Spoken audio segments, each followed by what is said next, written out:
Bismillahirrahmanirrahim. Assalamualaikum warahmatullahi wabarakatuh.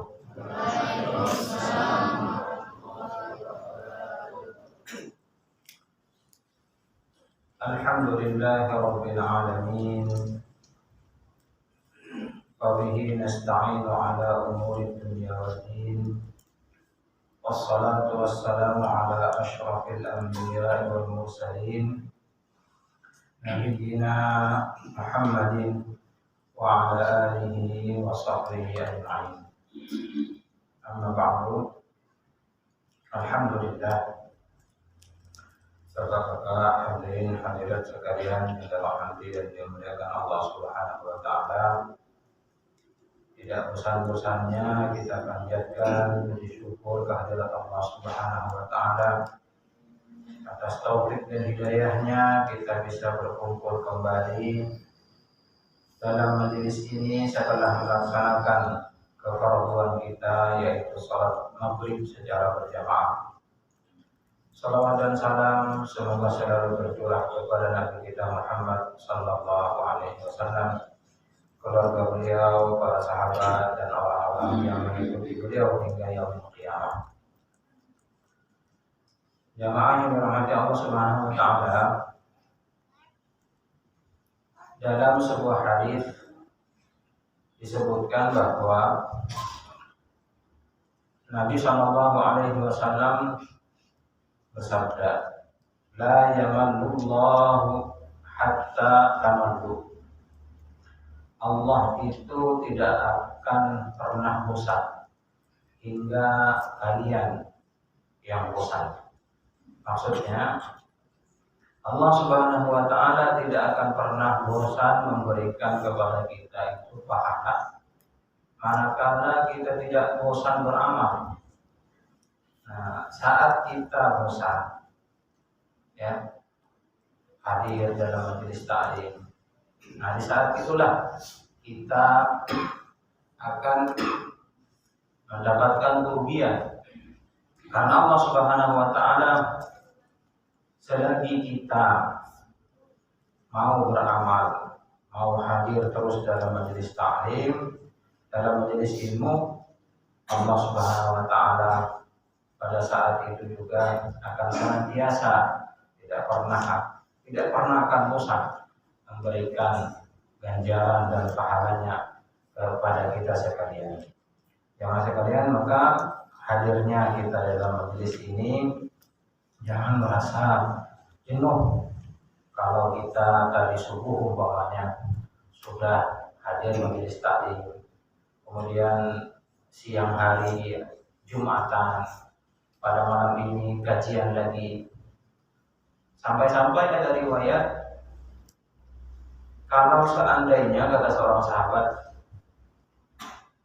kakiku ini ya Allah tidak dipergunakan untuk menghadiri majelis-majelis ilmu, majelis-majelis zikir, maka patahkan saja. Ya, ada seorang sahabat yang mengatakan seperti itu. Kenapa? Karena kaki kita ini harusnya memang dan sepatutnya kita langkahkan untuk menuju taman-taman surga. Ya, Riyadhul Jannah.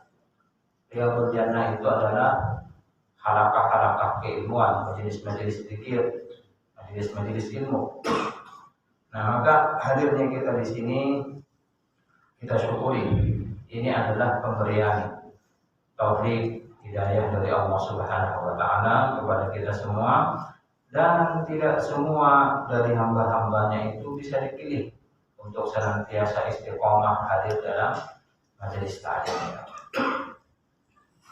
Jamaah sekalian, kajian rutin kita dalam kitab Bulughul Maram sampai di hadis Samurah bin Jundub radhiyallahu anhu. Dari Samurah bin Jundub, seorang sahabat Nabi ini, anna Nabi sallallahu alaihi wasallam, kata Samurah bin Jundub, sesungguhnya Nabi sallallahu alaihi wasallam kana yastaghfiru lil mu'minin wal mu'minat kulla jum'atin. adalah Nabi Shallallahu Alaihi Wasallam itu senantiasa beristighfar. Beristighfar artinya memohonkan ampun untuk kaum mukminin dan mukminat setiap Jumat. Setiap Jumat. Nah, dari hadis ini, jamaah sekalian, kita itu apalagi sebagai khatib ya, sebagai khatib itu sangat dianjurkan untuk kita memintakan ampun kepada saudara-saudara kita kaum muslimin dan muslimat, mukminin dan mukminat saat kita jadi khatib itu. Maka dalam doa kita itu jangan pernah ketinggalan Allahumma fir lil muslimin wal muslimat wal mu'minin wal mu'minat. Nah, seperti itu. Itu memang ada riwayatnya. Hadis ini diriwayatkan oleh Imam Al-Bazzar. Walaupun memang ada dikatakan di sini hadisnya itu lain, artinya tidak terlalu kuat. Li'anna fihi Yusuf bin Khalid, karena di dalam hadis itu ada seorang perawi namanya Yusuf bin Khalid wa huwa dhaif, dan dia sebagai perawi yang lemah. Tapi para ulama telah mempraktekkan hadis ini sejak turun-temurun, selalu dalam doa-doa di akhir khutbah mereka itu senantiasa diselipkan doa Allahumma fir lil muslimin wal muslimat wal mu'minin wal mu'minat al ahya'i minhum wal amwat. Itu sering kita dengar, dan sepertinya kalau tidak ada doa seperti itu tuh kurang mantap gitu. Nah, walaupun dengan doa-doa yang sifat-sifat yang lain boleh, tapi karena itu sudah terbiasa kita dengarkan, maka sudah sepertinya mendarah daging ya kepada para khatib itu. Jadi dikatakan di sini masyru'iyatud du'a lil mu'minin wal mu'minat wal istighfar lahum. Fikih hadis ini adalah disyariatkannya doa untuk kaum muslimin dan muslimat, mukminin dan mukminat, dan istighfar, permohonan ampun untuk mereka. Ya. Dan bukan hanya yang hadir Jumatan itu, tetapi dimanapun muslimin, muslimat, mukminin, mukminat itu berada, kita memohonkan ampun untuk mereka. Nah, begitulah sebagai seorang mukmin, sebagai seorang muslim, selalu mendoakan kepada saudaranya. Ada ulama mengatakan begini, orang beriman itu katanya kalau jauh dia saling mendoakan, ya, kalau jauh saling mendoakan, kalau dekat saling silaturahim. Nah, kan begitu. Dekat saling silaturahim, jauh saling mendoakan. Dan doa yang bagus itu adalah saat saudara kita itu tidak tahu, artinya goib. Nah, seperti itu. An Jabir bin Samurah, dari Jabir bin Samurah radhiyallahu anhu, anna Nabi sallallahu alaihi wasallam, sesungguhnya Nabi sallallahu alaihi wasallam, kata Jabir, kana fil khutbati, ketika beliau berkhutbah. Jadi Jabir ini mengatakan Nabi itu kalau berkhutbah yaqra'u ayatin minal Qur'an, membaca beberapa ayat dari Al-Qur'an. Yang mana dengan bacaan Al-Qur'an Nabi itu adalah tujuannya yudzakirun nas, memperingatkan, ya, menasehati manusia. Rawahu Abu Dawud, hadis ini diriwayatkan oleh Imam Abu Dawud. Jamaah sekalian, oleh karena itu dari hadis ini kita ambil pelajaran, jangan sampai khutbah itu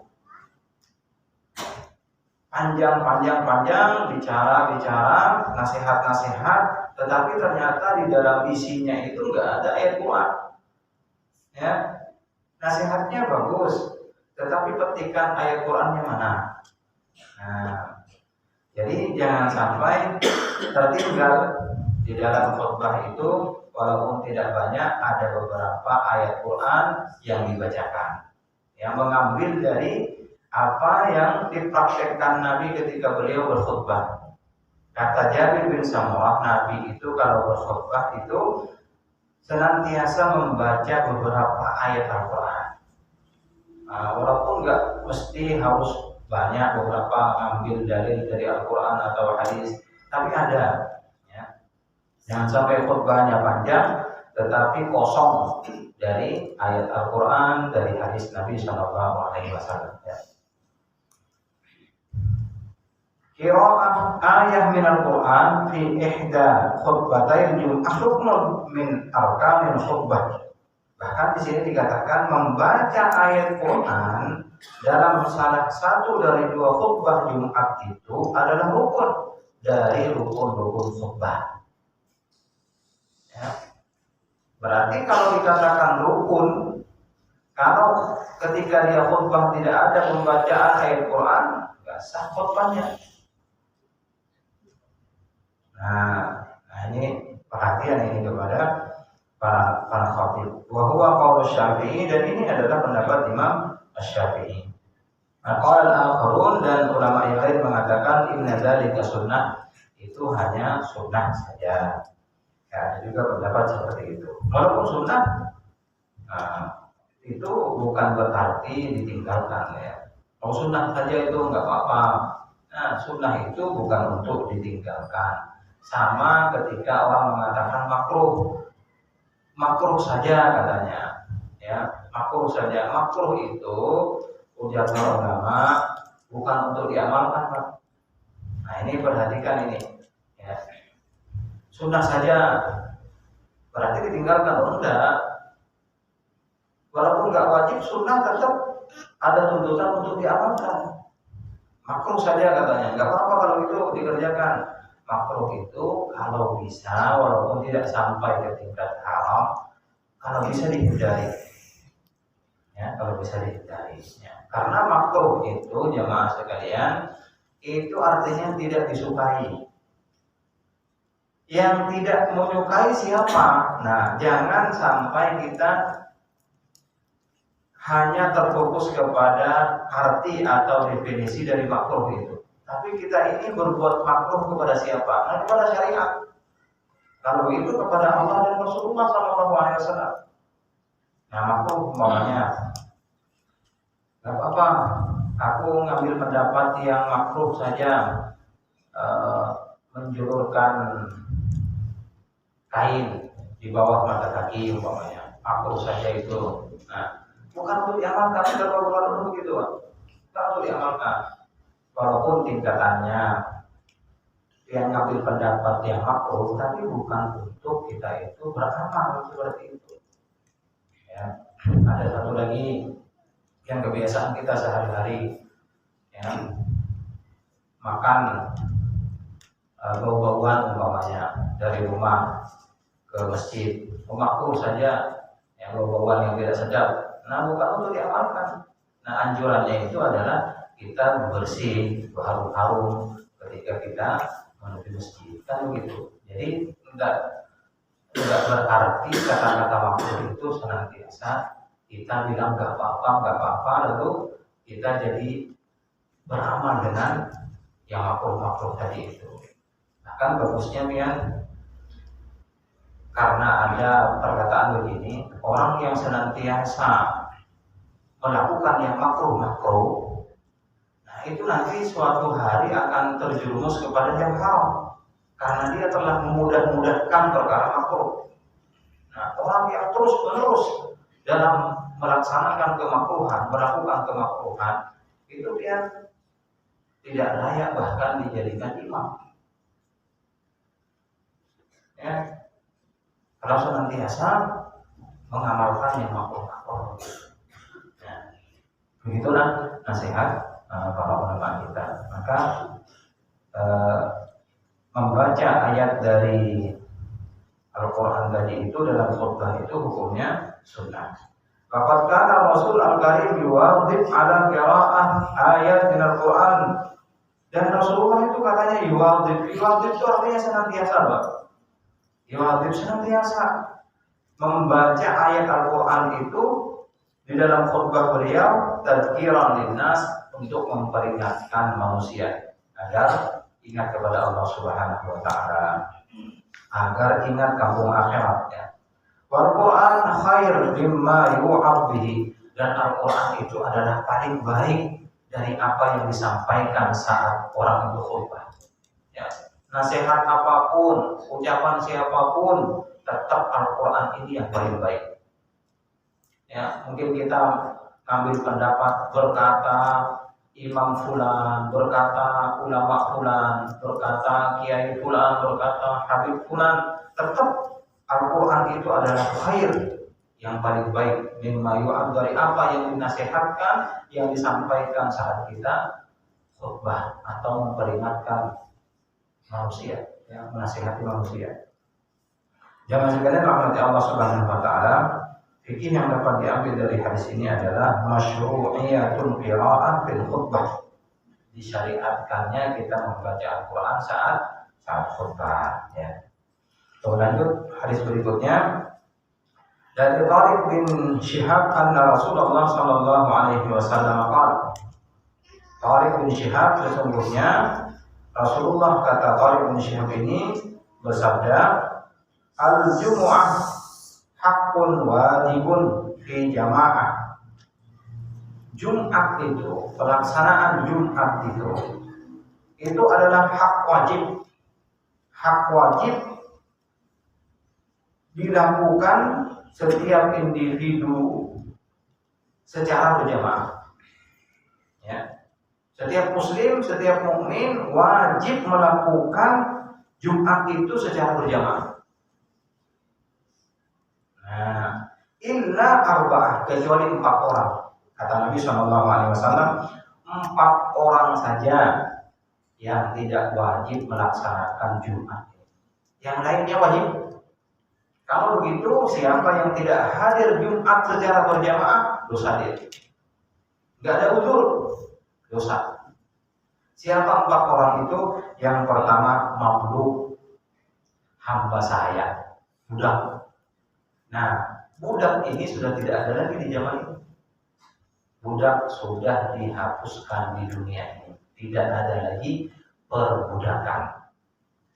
Nah, kalau begitu, yang disebutkan dalam hadis ini sudah, ya, tidak ada lagi.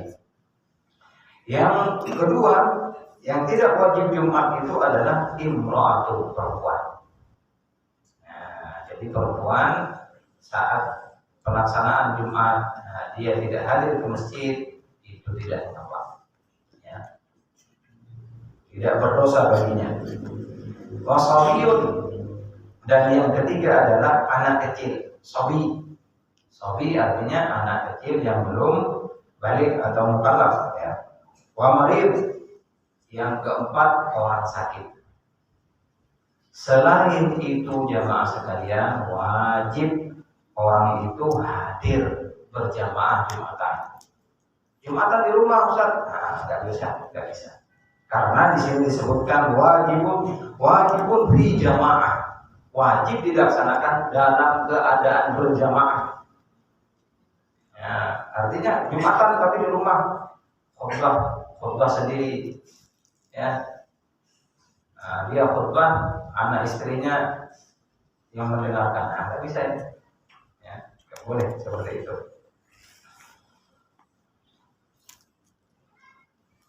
Dan juga ada riwayat dari Ibnu Umar radhiyallahu anhu berkata, Rasulullah sallallahu alaihi wasallam bersabda, laisa 'ala musafir jumu'atun. Ya. Ada riwayat, tapi ini katanya sanadnya lemah, dhaif, ya. Rawahu Tabarani bi isnadin dhaif. Riwayat Imam At-Tabarani sanadnya dhaif. Laisa 'ala musafir jumu'ah. Tidak ada kewajiban bagi orang yang musafir mengadakan perjalanan Jumat.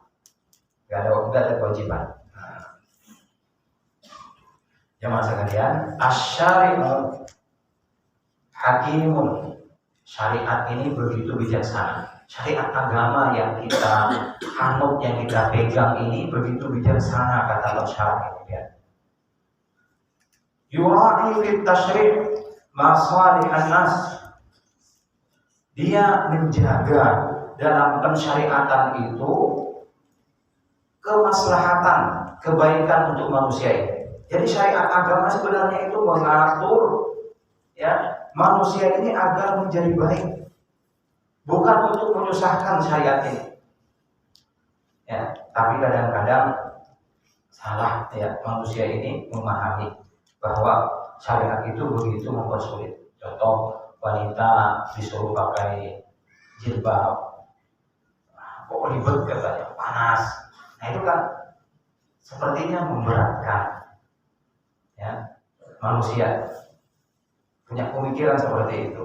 Padahal dikatakan wa yarfa'anhum ad-dar.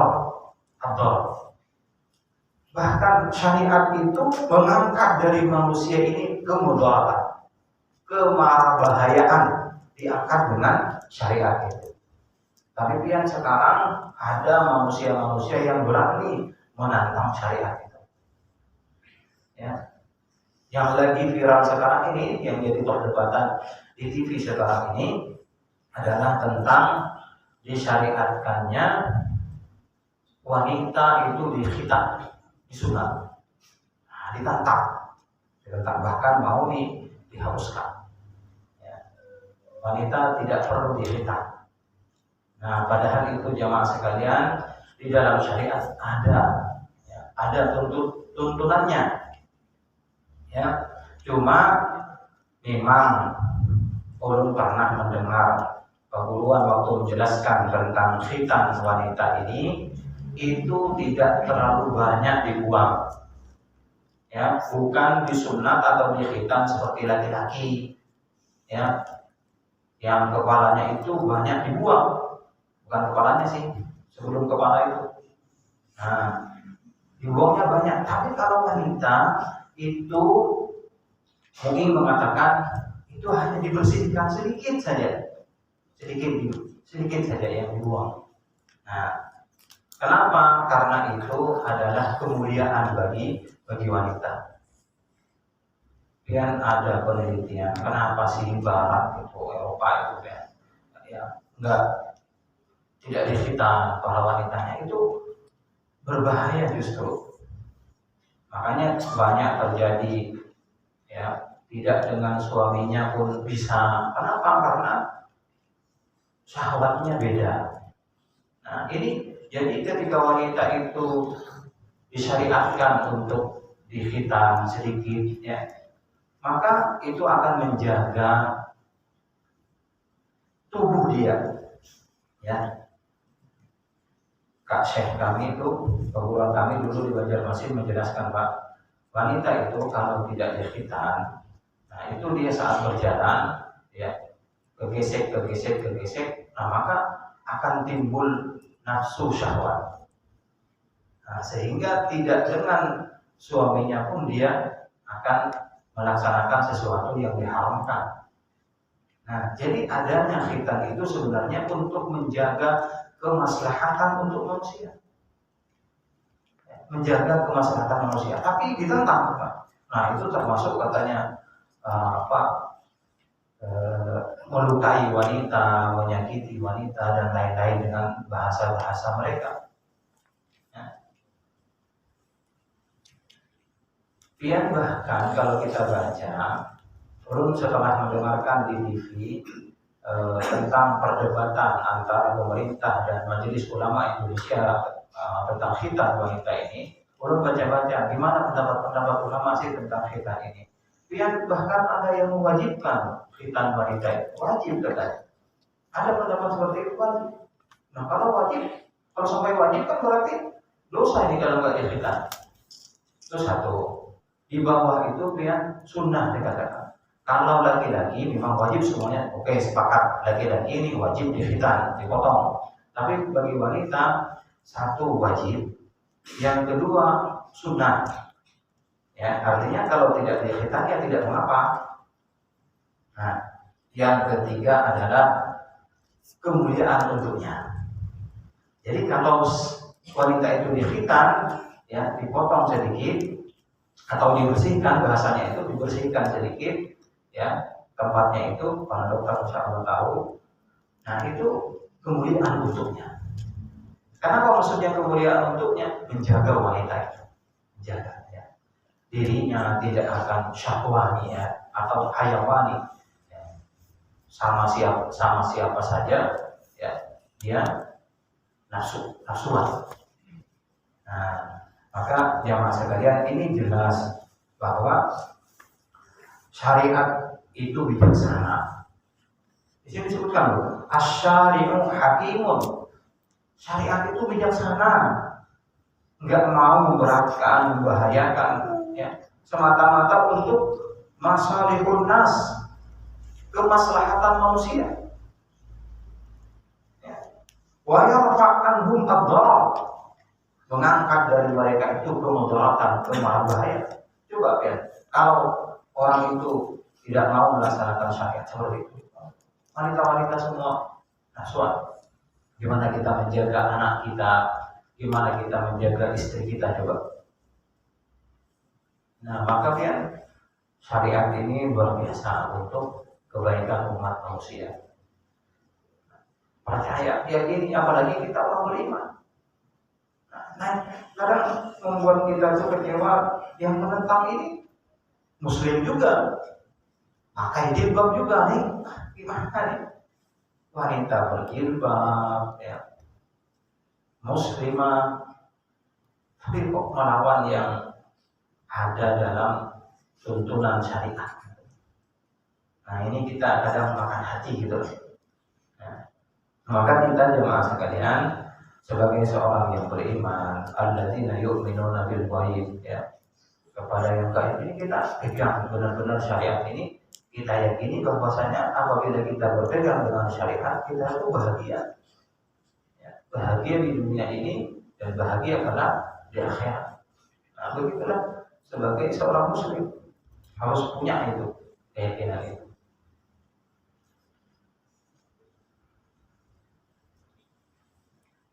Fasabi lam yasil haddut taklif falam yujab alaihi al-jum'ah. Tadi keterangannya kan anak kecil tidak wajib jumatan, ya, karena dia belum sampai kepada batasan taklif. Taklif itu artinya pembebanan hukum, dia belum dibebankan hukum, maka dia tidak wajib jumat. Itu satu. Yang kedua, mar'ah, wanita tidak wajib dia berangkat jumatan, hadir jumatan. Kenapa wanita itu tidak wajib? Mustaqillatun bidariha, wanita itu biasanya rajinnya itu adalah di rumah. Wa khidmah atfaliha, dia melayani anak-anaknya, apalagi dia merasa anak ada sampai 7, anak 9, ya. Ada santri kita nih, bersaudara dia 9 orang. Ayo ya, abahnya tulang jumatan, mamanya tulang jumatan, kayak apa yang perang di rumah, yuk. Ayo ya. Nah, makanya wanita tidak diwajibkan jumatan, laki-lakinya saja, karena wanita itu mustaqillah bidariha, dia sibuk di rumahnya. Ya, khidmah atfaliha, dia melayani anak-anaknya. Wa yakhsha 'alaiha, dan juga selain itu ditakutkan wanita itu yakhsha 'alaiha minal fitnah, ditakutkan fitnah, ya. Fitnah lekuk tubuhnya, fitnah wajahnya, fitnah suaranya, fitnah pakaiannya, dan lain-lain. Nah, maka oleh karena itu tidak diwajibkan mereka hadir jumatan, apalagi pada siang hari, orang ramai banyak jumlahnya. Kalau subuh sedikit, ya, waktu-waktu yang lain sedikit, jumatan ramai, ya. Falam yujab 'alaiha al-jum'ah, oleh karena itu wanita tidak diwajibkan untuk hadir jumatan, ya. Berikutnya, wal musafir lam tajib 'alaihi al-jum'ah, orang yang bepergian, musafir, perjalanan. Kenapa tidak diwajibkan hadir jumatan? Lishtighali bali bisafar fakhaffafa anhu, karena sibuknya dirinya itu dengan perjalanan itu. Nah, sibuk dia, mau mengejar pesawat takut ketinggalan, mau mengejar kereta api atau bis, macam-macam namanya orang perjalanan. hatinya itu tergantung dengan sesuatu. Nah, karena sholat itu intinya adalah khusyuk, begitu juga Jumatan itu adalah kekhusyuan. Nah, maka bagi orang yang musafir karena hatinya itu sibuk dengan perkara yang lain, maka gugur baginya Jumatan, ya. Apalagi zaman dulu. Nah, tapi kalau kita ya zaman sekarang ini coba biar pikir-pikir sendirilah, tahu sendiri kondisi, apalagi pakai mobil pribadi ke Banjar umpamanya. Banyaknya masjid di pinggir jalan dengan fasilitas yang lengkap, ya Allah, nyaman bahkan kadang lebih nyaman daripada masjid kita. Ulun pernah merasakan singgah di perjalanan dari sini dari Tanjung ini ke Banjarmasin, kamar mandinya bersih, ya, bahkan disediakan di situ ini sandal bersih, Allah, nyaman pokoknya, mandi nyaman, ya, bersih nyaman, sehingga kita hadir Jumatan itu nyaman, ya, tidak merasa kita itu ada pikiran-pikiran yang mengganggu kekhusyuan, kenyamanan kita melaksanakan Jumat. Bahkan merasa rugi. Kita berangkat musafir, ternyata orang-orang adzan berkumpul di masjid, kita hanya lewat begitu saja, rugi. Walaupun kita ganti dengan salat zuhur, ya. Karena sekarang ini bukan zaman dulu yang susah air. Sekarang sudah banyak air, masjid di mana-mana. Setiap perjalanan kita ini hampir melewati masjid itu beberapa buah. Bahkan ulun pernah di Balangan itu adzan, terus kada nih, singgah nih, terus saja menunggu kamar, dekat kamar karena kita sudah wudu. Nah, jadi ternyata banyak dapatnya sampai orang itu kamar baru kita singgah. Nah, itu banyak panjang perjalanan kita dapatkan. Kenapa? Karena banyak masjid, banyak mushola, dan kita tidak ketinggalan sholatnya. Nah, itu jamaah sekalian. Jadi kalau tidak singgah hadir, walaupun kita tidak diwajibkan untuk melaksanakan sholat Jumat, itu suatu kerugian menurut ulunnya. Kemudian berikutnya, wal marid la yaqdir 'ala al-hudur falam tajib 'alaihi Jum'ah. Orang yang sakit tidak kuasa untuk hadir, tidak kuat, badannya lemah, namanya sakit, maka enggak wajib baginya untuk pergi Jumatan, ya. Dan juga selanjutnya yang terakhir adalah wal mamluk, hamba saya, tapi lagi-lagi hamba saya sudah tidak ada, tapi keterangan dalam kitab tetap disebutkan ini sebagai ilmu jemaah sekalian. Mukallaf bi khidmati sayyidihi. Kenapa sih budak itu tidak wajib Jumatan? Karena dia dibebani untuk melayani tuannya.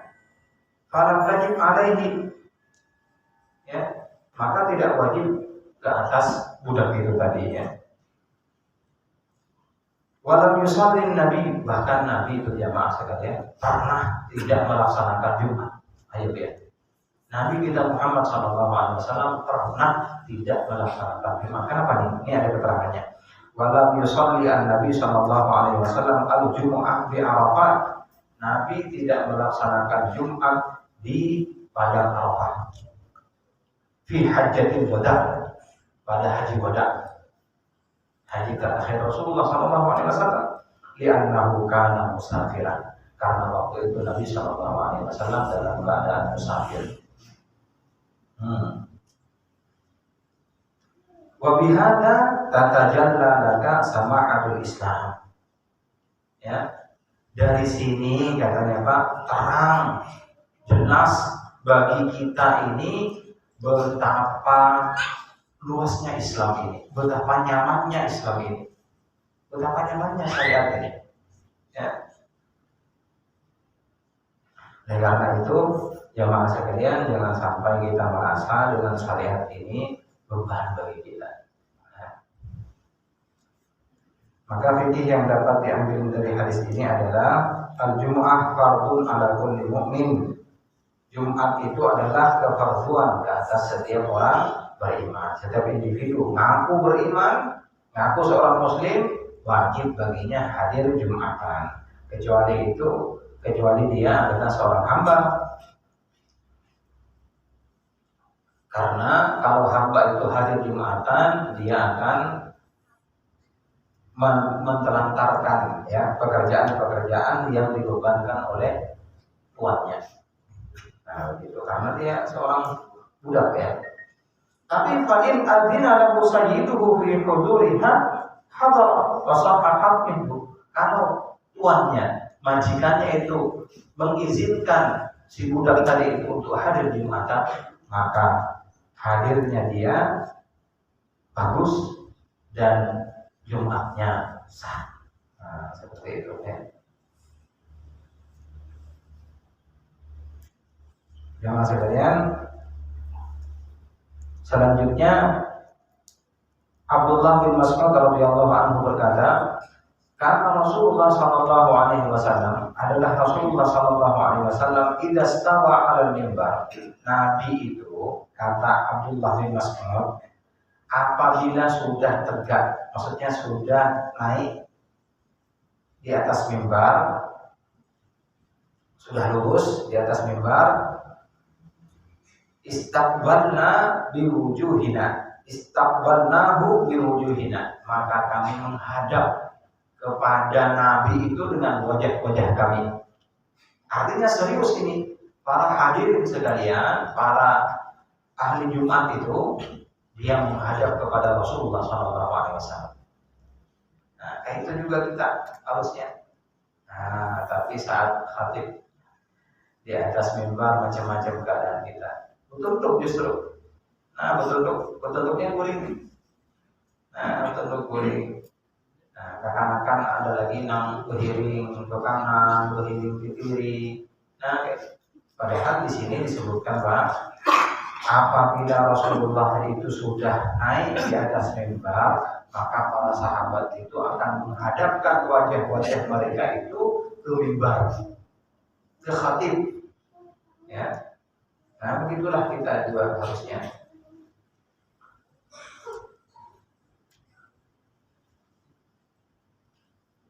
Masyru'iyat istiqbalin nas di khatib muwajihin lahu fa idza kanat wujuhum munsharifah faman yukhatib. Disyariatkannya gitu Pak, katanya kita itu menghadapkan wajah-wajah kita itu ke khatib itu kalau kita berpaling, menundukkan, berhiring kanan, berhiring kiri, atau bahkan membelakangi, terus khatib itu artinya kan yang berbicara. Terus kalau kita itu tidak menghadapkan wajah kita kepada khatib, siapa sebenarnya yang diajak bicara oleh khatib itu? Bicara dengan siapa khatib itu? Nah, itu oleh karena itu jemaah sekalian, menunduk pun bukan hal terlarang selagi kita tidak tidur. Ya, dilarang ya saat khatib khutbah itu dilarang untuk kita tidur jemaah sekalian. Kalau tertidur Bang Ustaz, gimana kalau tertidur? Nah, itu beda lagi ya. Bukan puasa kita. Karena kita ini al-insan itu makhluk yang lemah. Nah, tapi kan ada aturan-aturannya. Istirahat dulu. Maka pentingnya pian qailulah namanya itu. Qailulah itu artinya tidur siang hari sejenak. Sedikit. Gimana supaya nanti saat khutbah kita tidak tidur. Nah, begitu. Pentingnya qailulah. Dan ternyata qailulah ini adalah perintah Nabi kita Muhammad SAW. Kita diperintahkan jemaah sekalian untuk tidur siang, qailulah itu. Karena katanya apa?